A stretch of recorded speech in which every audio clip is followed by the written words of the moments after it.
Good morning बच्चों, मैं वैजय अग्रवाल स्वागत करता हूं आपका आज के नए चैप्टर में सिमिलरिटी। बहुत दिनों से आपकी डिमांड आ रही थी कि सर सिमिलरिटी चैप्टर पे वीडियो बनाइए, तो आज हम शुरू करते हैं।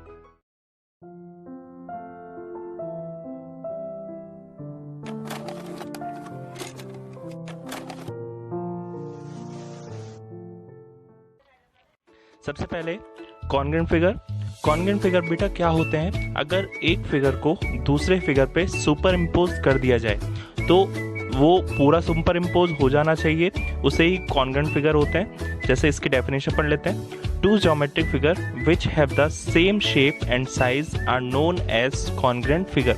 मीन्स शेप भी सेम होनी चाहिए और साइज भी सेम होनी चाहिए, तो तभी वो कॉन्ग्रुएंट फिगर होंगे। Congruent figure are alike in every respect. वो हर रिस्पेक्ट में एक दूसरे के बराबर होते हैं। उनके एंगल भी बराबर होते हैं, उनकी साइड भी बराबर होती है, उनकी शेप भी बराबर होती है। जैसे एग्जांपल देख लेते हैं। हमारी 10th क्लास की 2 मैथ्स की बुक लेते हैं, वो हर कोने से हर एंगल से दोनों के एक दूसरे के बराबर है ना। अगर एक बुक को दूसरे को ऊपर रख दिया जाए तो आगे वाली बुक को देखेंगे तो पीछे वाली बुक नहीं दिखेगी, और पीछे वाली बुक को देखेंगे तो आगे वाली बुक नहीं दिखेगी। तो हम देख सकते हैं कि ये दोनों बुक एक दूसरे के कॉन्ग्रुएंट है। अब आगे बढ़ते हैं सिमिलर फिगर। जैसे कॉन्ग्रुएंट फिगर है उसी का दूसरा पार्ट है एक सिमिलर फिगर। कॉन्ग्रुएंट फिगर में क्या था कि साइज भी सेम थी और शेप भी सेम थी, लेकिन सिमिलर फिगर में क्या होगा, शेप तो सेम होगी लेकिन साइज डिफरेंट होगी। तो इसकी डेफिनेशन देखते हैं एक बार। Geometric figure which have the same shape but have different size are known as similar figure. मतलब साइज डिफरेंट होनी चाहिए। अगर हम एग्जांपल देखते हैं, अगर कोई मकान है और उसका कोई मॉडल है, तो मॉडल और मकान एक दूसरे के सिमिलर हुए। मॉडल को ही अगर बड़ा कर दिया जाए तो वो मकान बन जाएगा। दूसरा एग्जांपल देखते हैं। अगर हमारी अर्थ है और एक ग्लोब है, तो ग्लोब मॉडल है अर्थ का। ग्लोब को अगर बड़ा कर दिया जाए तो अर्थ बन जाएगा, या फिर अर्थ को छोटा कर दिया जाए तो ग्लोब बन जाएगा। इसके और एग्जांपल देखते हैं। Two congruent figure are always similar but two similar figure need not to be congruent. Means अगर कोई फिगर कॉन्ग्रुएंट है तो वो सिमिलर होगा, लेकिन अगर दो फिगर सिमिलर है तो जरूरी नहीं वो कॉन्ग्रुएंट भी होंगे। एग्जांपल देखते हैं। 2 सर्किल अगर उनकी रेडियस अलग अलग है तो भी वो एक दूसरे के सिमिलर होंगे। अगर 2 हमने सिलेंडर लिए तो उनकी रेडियस और हाइट अगर करस्पॉन्डेंस बढ़ा दिए जाए तो वो भी एक दूसरे के सिमिलर होंगे। इसी तरह अगर रेगुलर हेक्सागन लिया जाए तो वो भी एक दूसरे के सिमिलर होंगे। आगे बढ़ते हैं बीपीटी से। बीपीटी की फुल फॉर्म है बेसिक प्रोपोर्शनलिटी थ्योरम।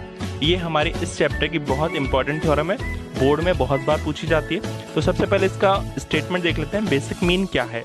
अगर कोई ट्राइंगल दिया हुआ है ABC और हमने बना दी DE पैरेलल टू BC, कोई भी D पॉइंट लिया और कोई भी E पॉइंट लिया, D और E पॉइंट इस तरीके से लिया कि DE पैरेलल टू BC हो जाता है, तो BPT क्या कहता है कि AD upon DB equal to AE upon EC। समझिए, AD upon DB equal to AE upon EC। वापस से समझो, AD upon DB equal to AE upon EC। समझे आया बेटा? आगे बढ़ते हैं, इसको प्रूव करके देखते हैं। बेसिक प्रोपोर्शनलिटी थ्योरम या फिर बीपीटी, और इसको थेल्स थ्योरम भी बोलते हैं क्योंकि थेल नामक वैज्ञानिक ने इसको प्रूव किया था, इसलिए इसे थेल्स थ्योरम भी बोलते हैं। तो सबसे पहले इसको फिगर लिया।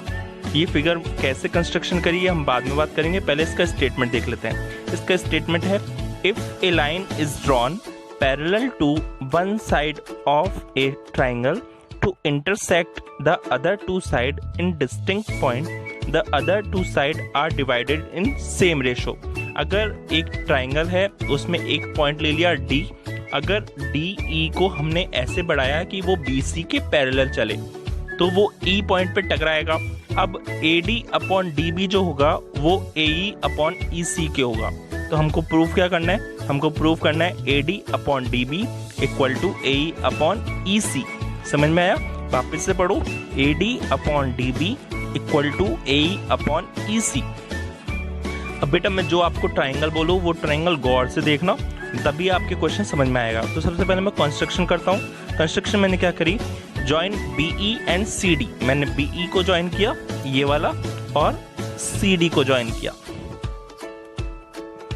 और मैंने एक परपेंडिकुलर डाले 2 ई पॉइंट से डाला F और D से परपेंडिकुलर डाला G, तो AC पे परपेंडिकुलर डाला DG और AB पे परपेंडिकुलर डाला EF। समझ में आया बेटा? मैं इसको थोड़ा सा रफ कर देता हूँ। आगे बढ़ते हैं, हमको प्रूफ स्टार्ट करते हैं। Triangle BDE and CDE are located in the same base DE and between two parallel lines DE and BC। thus समझते हैं इस बात को, क्या कह रहा है? क्लास 9th में हमने पढ़ा था कि अगर दो ट्राइंगल को बना दिया जाए, दो पैरेलल लाइंस के बीच में दो ट्राइंगल ऐसे हो जिनका बेस सेम है। वापस से समझिए, अगर दो पैरेलल लाइंस के बीच में दो ट्राइंगल हो जिनका बेस सेम है तो उनका एरिया भी क्या होगा? सेम। तो आप वापस से देखिए, एक DE बेस है तो एक तो ये ट्राइंगल बन रहा है, एक ये ट्राइंगल बन रहा है। समझ में आया?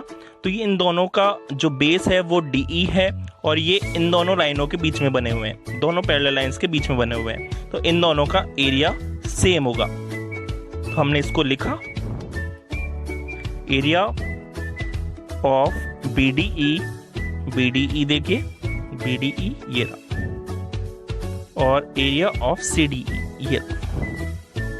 ये दोनों का एरिया सेम होगा। इसको मैं इक्वेशन 1 मान लेता हूँ। ये ज़्यादा गचपच ना हो इसलिए मैंने थोड़ा सा वापस से रफ कर दिया। अब मैं आगे बढ़ता हूँ। मैं ट्राइंगल ADE लूँगा और ट्राइंगल D ये लूँगा। Area of ADE upon area of BDE। अब एरिया ऑफ ADE, आपको पता है किसी भी ट्राइंगल का एरिया जो होता है वो होता है half into base into height. तो हमको बेस पता होना चाहिए और हाइट पता होना चाहिए। तो सबसे पहले मैं एरिया ऑफ ADE की बात करूंगा। ADE का जो बेस है वो है AD, तो मैंने लिखा हाफ इंटू AD, बेस हो गया। अब हाइट की बात हुई, हाइट होता है परपेंडिकुलर, तो हमारा परपेंडिकुलर कौन सा है? EF, तो EF मैंने ऊपर लिख दिया। समझ में आया? एरिया ऑफ ADE की बात कर रहा हूँ, ऊपर वाले की, हाफ इंटू बेस हो गया AD और जो परपेंडिकुलर हो गया वो हो गया EF। अब नीचे की बात करते हैं, इसको थोड़ा सा रफ कर देते हैं। Area of BDE, area of BDE समझो, इसका जो बेस है वो है BD और इसका परपेंडिकुलर वापस से EF है। इसका परपेंडिकुलर क्या है? EF। अब थोड़े से बच्चे कंफ्यूज होते हैं कि सर ये परपेंडिकुलर बाहर कैसे आ गया? बेटा, अगर ऑब्ट्यूज एंगल ट्राइंगल है तो उसका जो परपेंडिकुलर होता है वो हमेशा बाहर आता है। आप समझिए, ये ऐसे कोई ट्राइंगल है तो इसका परपेंडिकुलर हमेशा बाहर ही आएगा, तो ये इसलिए ट्राइंगल परपेंडिकुलर बाहर जा रहा है। तो ये तो ट्राइंगल है लेकिन परपेंडिकुलर बाहर जा रहा है, तो मैंने बेस तो ले लिया BD और परपेंडिकुलर वही EF। अब मैंने EF से EF काट दिया तो क्या आ गया? AD upon BD, AD upon BD। ये इसके मैंने इक्वेशन 2 मान ली। अब मैं लूँगा ट्राइंगल ADE और ट्राइंगल DEC, इन दोनों ट्राइंगल को लूँगा। तो सबसे पहले बात करते हैं ट्राइंगल ADE और ट्राइंगल CDE की। सबसे पहले एरिया ऑफ ADE, ADE में इस बार मैं बेस लूँगा AE। इस बार मैंने बेस लिया AE, लेकिन इस बेस पर परपेंडिकुलर कौन सा डलेगा? DG, तो मैंने DG ले लिया। AE इंटू DG, और हाफ क्यों लगाया? क्योंकि फॉर्मूला है half into base into height. अब नीचे एरिया ऑफ CDE की बात करूंगा। इस बार जो बेस है वो हमारा EC है और परपेंडिकुलर होगा वो DG होगा। DG से DG कटा, हाफ से हाफ कटा, आंसर क्या आया? AE upon EC। अब बेटा आप देखो, एरिया ऑफ CDE और एरिया ऑफ CDE और एरिया ऑफ BDE ये दोनों आपस में बराबर है, तो नीचे वाले तो बराबर हो गए, और ADE ऊपर और ऊपर ADE आ रहा था तो वो भी बराबर हो गए। तो इक्वेशन 1 में सामने क्या था? एरिया। वापस से समझते हैं बेटा, थोड़ा सा धीरे चलना क्योंकि बहुत इंपॉर्टेंट थ्योरम है। इक्वेशन 1 में लेफ्ट हैंड में क्या था? Area of ADE upon area of BDE। समझ में आया? और इक्वेशन सेकंड में LHS में क्या है? Area of ADE upon area of CDE। तो बेटा इक्वेशन 1 में जो ऊपर है वो ADE है, दोनों में एरिया ऑफ ADE है, और नीचे जो है वो एरिया ऑफ CDE है और एरिया ऑफ BDE है। तो इक्वेशन 1 में मैं पहले ही प्रूव कर चुका हूँ कि एरिया ऑफ BDE ये वाला और एरिया ऑफ CDE वो दोनों एरिया सेम है। तो ऊपर वाला भी सेम हो गया, नीचे वाला भी सेम हो गया, इसलिए इन दोनों इक्वेशन को बराबर कर सकते हैं। इन दोनों इक्वेशन को मैंने बराबर किया तो क्या आया, AD upon BD equal to AE upon EC। समझ में आया बच्चों, ये हमारा BPT प्रूव्ड हो गया। अब BPT तो प्रूव हो गया, लेकिन हम इससे एक रिजल्ट निकाल सकते हैं। 3 रिजल्ट निकलते हैं BPT से जो हमारे क्वेश्चनों में काम आते हैं। क्या क्या रिजल्ट निकलता है? सबसे पहले तो जो प्रूव किया है वो आएगा AD upon BD equal to AE upon EC। समझ में आया? सेकंड रिजल्ट के लिए क्या है, AD अपॉन AB, छोटा अपॉन बड़ा। इधर भी क्या आ जाएगा, AE अपॉन AC। ये हुआ दूसरा रिजल्ट। अब तीसरे रिजल्ट की बात करते हैं, BD upon AB equal to EC upon AC।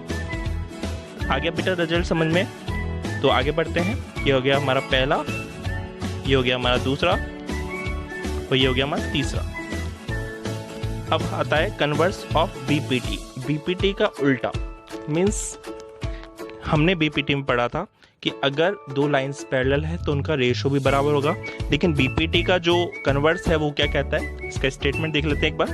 If a line any 2 sides of a triangle in same ratio then the line must be parallel to third side. Means इस बार ratio दे रखा होगा। अगर AD upon DB equal to AE upon EC दे रखा है तो आप देखिए AD अपॉन DB और AE अपॉन EC आपको दे रखा है, तो आप क्या प्रूव कर सकते हैं कि ये दोनों लाइन एक दूसरे के पैरेलल है। पहले क्या दे रखा था, पैरेलल लाइन हो तो ये रेशो बराबर होगा।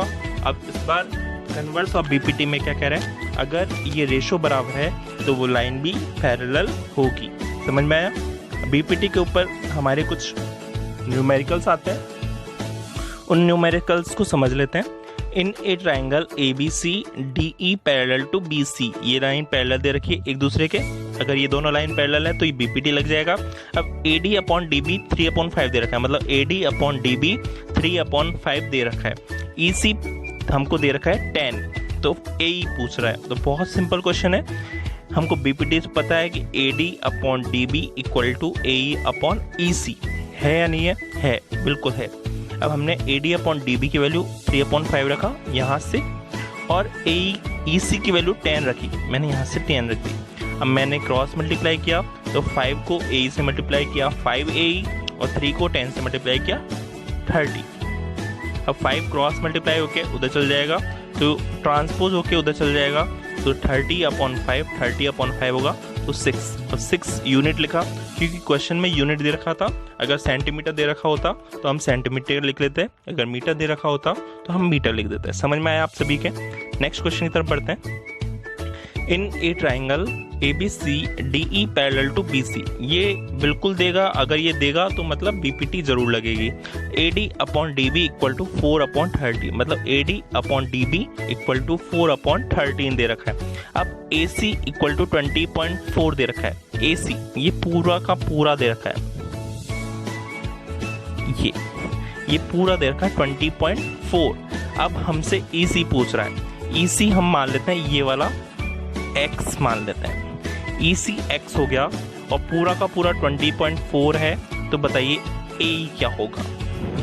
AE क्या होगा हम बाद में बात करेंगे। AE क्या होगा देखते हैं। सबसे पहले BPT AD upon DB equal to AE upon EC, हमने वैल्यू पुट करी।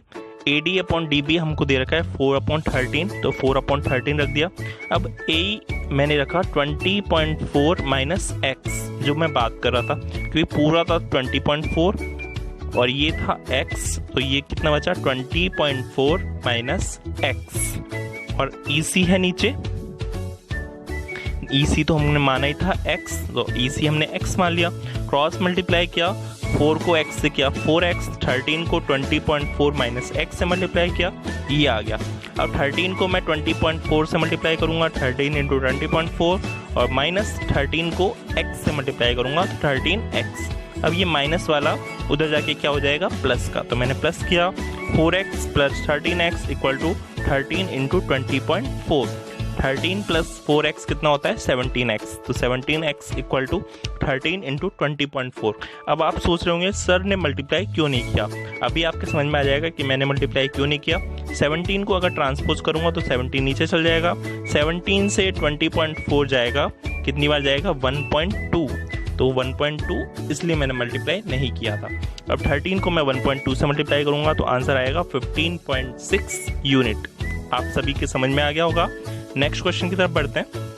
इन figure L, M, N are point on OA, OB and OC such that LM parallel to AM, MN parallel to BC, then show that LN parallel to AC। बेटा वापस से देखो, सबसे पहले ये line हम LN parallel to AC, LM parallel to AB दे रखा है और MN पैरेलल टू BC दे रखा है, तो प्रूव करवा रहा है कि ये लाइन इस लाइन के प्रूव करो। प्रूव करते हैं। सबसे पहले in triangle ABO, triangle ABO देखिए,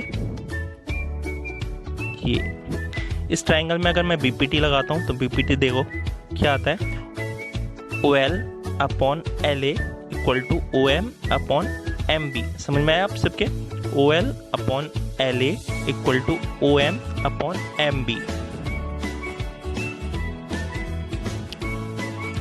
अब मैं ट्राइंगल लूंगा, ट्राइंगल BCO लिया, ट्राइंगल BCO, ट्राइंगल BCO में MN और ये पैरेलल है, तो इसमें BPT से क्या आएगा, OM upon MB equal to ON upon NC। समझ में आया आप सभी के। अब मैंने क्या किया, इक्वेशन 1 और इक्वेशन 2 का हेल्प ली। अब इक्वेशन 1 और इक्वेशन 2 में देखिए OM अपॉन MB दोनों में कॉमन आ रहा है। अब OM अपॉन MB अगर ये दोनों बराबर है तो ये दोनों भी बराबर होंगे, मतलब ये तीनों के तीनों बराबर होंगे। अगर तीनों के तीनों बराबर होंगे तो रिजल्ट निकलता है, क्या रिजल्ट निकलता है कि OL upon LA equal to ON upon NC। देखिए बेटा वापस से समझ लें, इक्वेशन 1 में और इक्वेशन 2 में ये दोनों बराबर हैं, तो अगर ये दोनों बराबर हैं तो ये दोनों भी बराबर होंगे। इन दोनों को मैंने यहाँ पे लिख दिया, OL upon LA equal to ON upon NC। अब OL अपॉन LA देखो, OL upon LA equal to ON upon NC। अब कन्वर्स ऑफ BPT यही तो कहता था कि अगर रेशो बराबर आ रहा है तो वो लाइन भी पैरेलल होगी, तो अगर रेशो बराबर आ गया तो LN पैरेलल टू NC हो जाएगा, AC हो जाएगा। समझ में आप सभी के, यही प्रूव करवा रहा था, यही हमने प्रूव कर दिया। नेक्स्ट क्वेश्चन की तरफ बढ़ते हैं। In figure DE parallel to BC and CD parallel to EF, then show that AD square equal to AB into AF। आप सबसे पहले देखिए हमको प्रूव क्या करना है, AD square equal to AB into AF। इस तरीके के क्वेश्चन में हमको सबसे पहले देखना होता है कौन सी लाइन किसके पैरेलल है। सबसे पहले देखते हैं DE पैरेलल टू BC है, तो सबसे पहले इसी ट्राइंगल में हमको BPT लगाना पड़ेगा। इस ट्राइंगल में मैंने BPT लगाया तो क्या आया, AD upon DB equal to AE upon EC। समझ में आप सभी के। अब मैंने क्या किया, इनका कर दिया उल्टा, इनवर्स। DB ऊपर चला गया और AD नीचे, EC ऊपर चला गया, AE नीचे। अब मैंने क्या किया, +1 किया, दोनों तरफ +1 किया। अब मैंने LCM लिया तो LCM आया AD का अगर मैं AD में डिवाइड दूंगा तो 1, AD ऊपर जाएगा तो ऊपर बचेगा DB प्लस AD, और इधर भी मैं AE LCM लूंगा, AE का AE में दिया 1 को EC से मल्टीप्लाई किया, EC आ गया। अब इधर 1 है तो 1 का AE में मल्टीप्लाई करूंगा, AE बचेगा, AE को 1 से मल्टीप्लाई करूंगा तो AE आएगा। अब आप देखिए DB plus AD, DB plus AD, बेटा DB ये रहा और AD ये रहा, DB प्लस AD क्या हो गया, पूरा का पूरा AB हो गया, तो ऊपर आ गया AB और नीचे AD है। अब EC प्लस AE, EC क्या है ये रहा और AE ये रहा, ये क्या हो जाएगा AC हो गया अपॉन AE। अब मैंने इसका वापस से इन्वर्स कर दिया तो AD ऊपर AB नीचे, AE ऊपर AC नीचे, इसको मैंने इक्वेशन 1 मान लिया। अब मैं वापस से थोड़ा सा रफ कर देता हूँ। अब मैं ट्राइंगल ले रहा हूँ, कौन सा ट्राइंगल ले रहा हूँ, ADC, इस वाले ट्राइंगल में ये लाइन और ये लाइन एक दूसरे के पैरेलल है, तो क्या रिजल्ट आएगा, AF upon AD, AF upon AD equal to AE upon AC। समझ में आया? वापस से देख लो, AF upon AD equal to AE upon AC। अब यहाँ पे एक चीज़ सोचने वाली चीज़ है कि मैंने यहाँ पे डायरेक्ट लिख दिया, लेकिन इस जगह मैंने डायरेक्ट नहीं लिखा। तो आपको क्वेश्चन में एक बार तो शो करना ही पड़ेगा कि ये क्वेश्चन डायरेक्ट नहीं कर सकते हैं। तो अगर आपने एक बार शो करके दिखा दिया तो दूसरी बार आपको ज़रूरत नहीं है। अब इक्वेशन 1 और इक्वेशन 2 से देखिए, ये दोनों लाइन सेम है। अगर ये दोनों लाइन सेम है तो ये दोनों लाइन भी बराबर होगी। इन दोनों को मैंने एक साथ लिखा, इन दोनों को मैंने एक साथ लिखा, तो AD अपॉन AB ये रहा, और AF अपॉन AD ये रहा। अब मैं इनको क्रॉस मल्टीप्लाई करूंगा तो AD को AD से मल्टीप्लाई करूंगा तो AD स्क्वायर बनेगा, और AB को AF से मल्टीप्लाई करूंगा तो AB इंटू AF बनेगा। तो हमारा जो प्रूव करना था वो हमारा प्रूव हो चुका है। तो यहीं पर 11.1 खत्म होती है। धन्यवाद।